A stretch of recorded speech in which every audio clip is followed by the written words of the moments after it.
Olá, aqui é a Cris, tudo bem? Olha, eu tenho recebido inúmeras perguntas, principalmente a respeito de um tema que é bastante polêmico em algumas partes, que é sobre peeling. Eu recebo perguntas no Instagram, YouTube, Facebook, até por e-mail. E eu resolvi fazer esse vídeo para responder para você que está aí me assistindo.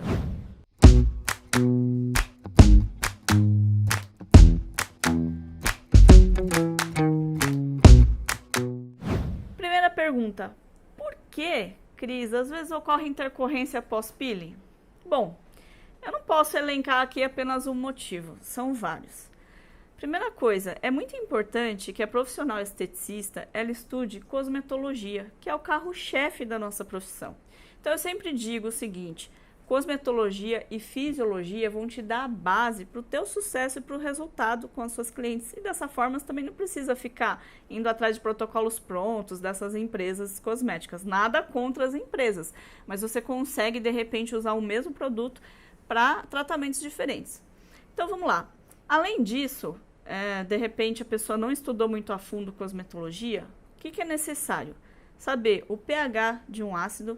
Quanto mais ácido o pH, ou seja, quanto menor o pH, mais profundamente na pele ele vai atuar. Então se torna um tanto perigoso para um fototipo alto ou quem tem melasma, que você use um ácido de repente muito agressivo, com um pH muito baixo. Então você precisa ficar atenta quanto a isso. Segunda coisa, quanto às moléculas do princípio ativo desse ácido. O mandélico, não sei se você sabe, mas ele é feito de amêndoas com as moléculas bem maiores, ele demora mais para atuar na pele, para fazer uma penetração, contrário, por exemplo, do glicólico, que ele penetra muito mais rapidamente. Então, de repente, você pega ali um ácido glicólico com um pH na faixa de 1,5, porque você quer que aquele resultado seja muito rápido, e numa porcentagem também influencia bastante, de uns 30%. Você já imaginou? De um peeling, de repente, superficial, ele vai se tornar um peeling médio, quem sabe até um peeling profundo. Então você precisa realmente saber tudo isso. Cosmetologia é importante porque além de você aprender qual é o melhor peeling para o tipo de pele da sua cliente, como que ele vai agir nessa pele, você precisa saber disso para entregar os melhores resultados e para ter segurança no procedimento. A pessoa que sabe compor uma fórmula, certamente ela vai entender qual é o principal ácido para poder aplicar em cada tipo de peeling. E tem outra coisa que acontece bastante. A profissional aplica o peeling, a cliente vai para a casa dela, não toma todos os cuidados, e é importante que a profissional sempre indique um pós-peeling. O que significa isso? É algum tipo de pomada que tem um princípio ativo que seja anti-inflamatório. Geralmente a gente usa bastante a hidrocortisona, que é uma pomada bem baratinha que você encontra em qualquer farmácia. Cris, me fala aí, qual que é o tempo correto entre uma sessão de peeling e outra? Bom, isso é muito variável. Primeiro que vai depender do tipo de peeling que você aplica. Se você aplica, de repente, um peeling de margaridas, que é um peeling mais seguro, você pode demorar uns 15 dias para aplicar novamente. Se você aplica um TCA, que é aquele peeling mais agressivo, né, que tem aquele pH bastante ácido, como o pós-peeling ele vai ser muito mais demorado, você precisa pelo menos de uns 30 dias aí de intervalo. E se você aplica um peeling mais superficial, você pega um glicólico aí a 10%, até no máximo 30%, com um pH na faixa de 4, 4,5, você pode aplicar tranquilamente uma vez por semana. Por isso que é importante que você estude a fundo sobre as várias formas de peeling. Cris, olha só essa pergunta. Por que você acha que as clientes com melasma, que têm bons resultados no peeling químico, reclamam que o melasma voltou tempos depois? Então eu tenho visto bastante isso, né? Isso é muito comum. A cliente vai lá, e não só com as esteticistas, mas eu vejo em grupos de clientes, de pessoas que sofrem de melasmas, e até pessoalmente eu já ouvi falar nisso.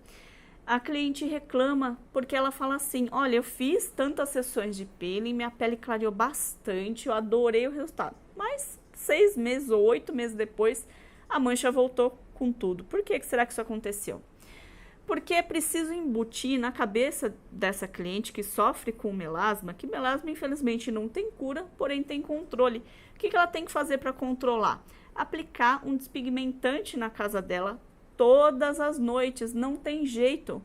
E ela pode também trabalhar de outras formas para diminuir essa mancha na casa dela, como por exemplo, fazer uso do Oleolá, que é um excelente princípio ativo que ela pode tomar durante uns 3 meses aproximadamente. Ela precisa usar filtro solar, isso daí não precisa nem dizer, e evitar a exposição ao sol. Ela fazendo um conjunto de coisas, aquela duração do resultado que ela teve no primeiro tratamento com o peeling químico tende a durar muito. E outra, ela pode perfeitamente refazer esse tratamento depois de 1 ano ou depois de 8 meses aproximadamente. Então o que acontece é isso, muitas vezes as pessoas têm aquele resultado, gostam do resultado, mas de repente não querem investir mais ou esquece e deixa pra lá, e realmente é aí que as manchas voltam. E peles morenas e negras podem receber peeling químico? Bom, essa é uma grande questão. Podem sim. Ah, Cris, mas não vai ter efeito rebote, né? Porque a gente sabe que pele morena tem uma produção mais acelerada de melanina. Na verdade, não. Vai depender do tipo de produto que você vai utilizar. Então, por exemplo, se você faz um peeling seguro, pode ser um peeling de cerveja, pode ser até um retinóico a 5%, e você vai ter que respeitar aquele prazo entre uma sessão e outra, isso logicamente.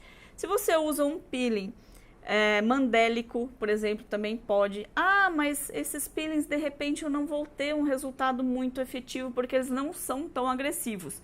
E aí que eu te falo, para você ter segurança no procedimento, você tem que ir devagar e você tem que conscientizar a sua cliente a respeito disso, que você não pode aplicar um peeling agressivo para daqui a um tempo ela ficar com manchas pós-inflamatórias no rosto ou ficar ainda com a pele ainda pior.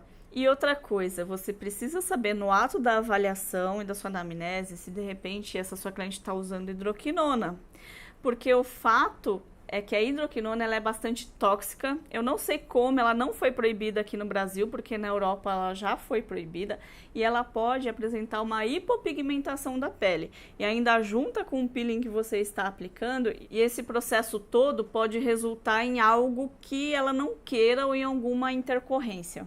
Mais uma pergunta, Cris, existe algum tipo de peeling que pode ser aplicado no verão? Mas como assim, né? Temos os peelings químicos aí que não pode tomar sol e de repente você fala para sua cliente não tomar sol e ela sai até no mormaço, até dentro do carro quando tá aquele ambiente fechado, pode acontecer sim de manchar a pele, manchas pós-inflamatórias.